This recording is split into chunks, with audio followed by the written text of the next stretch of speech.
Welcome to the Slop Farm. Enjoy the video. You start by preparing the file you want to share. Sign into Drive, upload or pick the file, and then open sharing settings. Change visibility to anyone with the link. This makes the QR useful without signing in.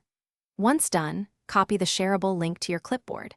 Make sure the link opens the right view, preview versus download, because that affects how scanners behave.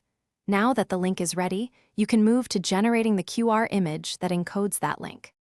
You will now convert that shareable Drive link into a QR image. Open a QR image generator that accepts a URL string and paste the link into its input. Choose a pixel size.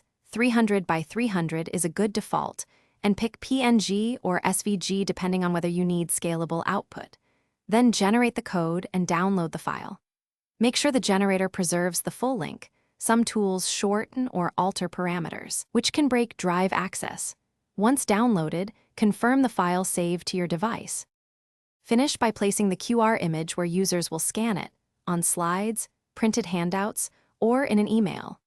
Before wide distribution, test scan with a phone camera or QR app to confirm it opens the intended Drive item. If the scan returns a permission error or prompts for sign-in, go back to your Drive sharing settings and set visibility to anyone with the link. Then regenerate the QR if you changed the link. That single troubleshooting step fixes most issues, because broken access is almost always a sharing setting problem. Thanks for watching. Consider subscribing if we helped you today.